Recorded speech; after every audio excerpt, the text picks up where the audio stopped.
as dangerous as Jumanji, and she has no chance to pass go to collect $200, so she is forced to sell the only property she has to the dog, just so the hack could sell her some food, because her symbol body could sure use some more iron, and she hates the community sharing her chest, but she must silence rumbling in her stomach like the rumbling of my engine now that my tank is full of gas that we went to war for, right? You tell me, because I don't even know where Iraq is on the map. I just know it isn't close to me. And yes, you are getting a little too close to me. If I let you too close to my mind, there's no telling what types of things you would try to convince me of. You'd probably tell me to help Kanye buy his spaceship, because I've always never wanted to be an astronaut, but you'd probably tell me that I could, because I got a fair chance at life, and that no matter how many times you looked up at the moon, you could never touch it, because the ghetto just doesn't manufacture astronauts, but that's why I could never let any earthling aliens invade my mind sometimes. My mind is in its own world, and that's why back home 95 is not just a road, but a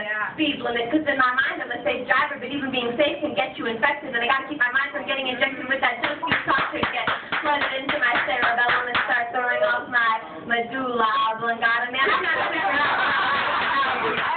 before my mind isn't out anymore, because we all know that growing up can really mess up your mind, and maybe my poem makes some sense, but in this country, sense doesn't get you very far. All that matters is paper, and no, not the monopoly kind, and I don't mess with the kind that get me in trouble with the copley kind, and yes, I'm white, but I don't have a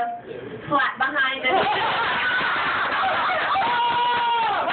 And behind door number 1 is me with a gun holding it up to my head, because it's the only way to protect my thoughts, and door number 2 shows me looking at you like, I'm ready to fight you, but I learned long ago that I am not a fighter, and I refuse to let you have me, so I guess I'm not a lover. Well, man, I must be a writer, because door number 3 shows me kicking it with poetry, and I gotta choose number 3, because I know my pen has a purpose, just like my God knows I have a purpose, and I don't use his name lightly, because he is the one who chooses to enlighten me, and I am more than blessed. And when I see bumper stickers that tell God to bless America, I think, man, America must be blind, because God has blessed America, and I refuse to let America persuade my mind to believe differently, because we live very differently than the people living off of less than $1 a day, and we live very differently than we should when the amount of money America spends on ice cream is a fact. In 2007, the amount of money America spent on ice cream could have ended world hunger, but my feet used to hunger for some ice creams, and my neck always thirst for some ice bling, and my back kept begging me for some new skinny jeans. Please hook me up to my because